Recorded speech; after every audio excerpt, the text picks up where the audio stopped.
let's have a look at the foot.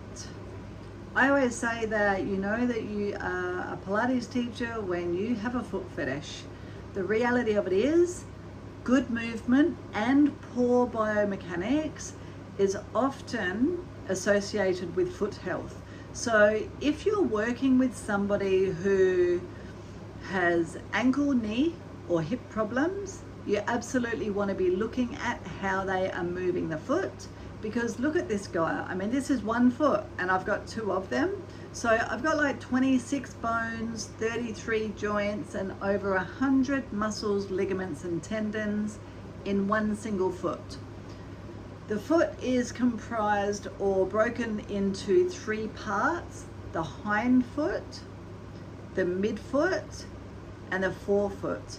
But before we even get to the bones of the foot, let's have a look at the ankle. So these are the two lower bones of the legs that go up to the knee: the tibia, known as the shin bone, and the fibula. So as you can see, those two bones connect to the highest bone of the foot up here, which is called the talus. That high bone looks like it's got like a little saddle seat. It comes all the way around. All right, quite odd shape the bones of the feet are, but that's the talus. So that is known as the highest bone of the foot, and the talus is connected to the heel or the calcaneus. The calcaneus is the biggest bone of the foot, and if you imagine the foot in all its glory, once it's fully clothed in muscles and joints and ligaments, what would be connected to the calcaneus, the heel, is the Achilles tendon. So the Achilles tendon, it just seems quite common, but the Achilles tendon actually grows out of that calcaneus. All right, so those two guys in particular, they serve as the biggest shock absorbers in the feet. So when I walk, first my heel plants onto the ground ideally, and then I roll through to my toes. So that calcaneus is going to be super strong and it's going to take all of the load. And then the talus actually helps with stability of the entire foot. Those two bones being the biggest, they are going to be the stabilizers. But the talus also is related to the ankle function, or the flexion and extension, dorsiflexion and plantar flexion of the foot. So dorsiflexion is when the heel drives down. Dorsi meaning dorsal fin. I think dorsal fin is the back of my body. So dorsiflexion, heel down. Plantar flexion, toes down. Right? Good one to remember. Then we come to the midfoot. The midfoot, again, bones are quite funny in shape. If I have a look at, this is my little toe side of my foot. So this is the cuboid bone. And then up the top here, I have what's called the navicular. That one goes all the way around and really fits like this beautiful puzzle to my talus. So navicular, cuboid, and then these three here are cuneiforms. Now if I flip the foot over, you can see that underneath of those bones, right, that's the big, so that would be, what one was that? I always get mixed up once I'm upside down. The navicular, and this one here, the cuboid, is closer to my little toe, and then these three in here, my cuneiforms. Can you see that those bones together create the arch of the foot? Very, very important bones.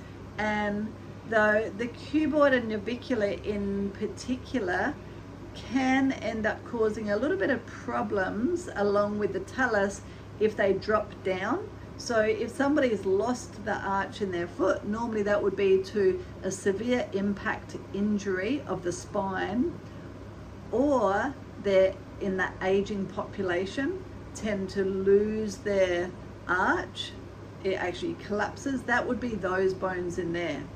So if we think about Pilates repertoire just for a moment, and you think about feet in straps, I'm laying on my back here, where would my foot be in the strap? I always recommend for the strap to be right here at the very edge of the calcaneus. I think of that as the back of the arch or the bottom of the arch. It's going to help create the arch of the foot like a sling, and it's really going to assist in that elevation. Now, you may have heard of the plantar fascia. The plantar fascia, which is the fascia and the ligament that creates the arch of the foot, actually attaches right there as well. It grows out of those bones, right? So it sits like this. Very, very important part of the foot. So those guys all together, you can probably imagine their job is to act as shock absorbers when we're walking and running. So we want to have nice strong arches and well connected or well rebounding fascia as well. Then we look further down towards the forefoot. Remember, that's the midfoot, and then we come to the forefoot. Ultimately, that's what we know as the toes. Can you see just how long those toes are? So quite often we think of the toes as just this end, but if we come from here, these long ones are metatarsals, all those long ones, and then those shorter ones are phalanges. Quite often it will be the phalanges that get broken, or the very end parts that get broken. Sometimes these as well. We all know that when you hit your toe on something, it's very, very painful, and it can really change the way that you walk. So the health of our feet, or foot mechanics, is super important as far as good movement is concerned, which is one of the reasons that we do so many things with our feet in Pilates. Is we understand that the foot is the foundation of good movement, and the foot is imperative to systematic and good systemized movement.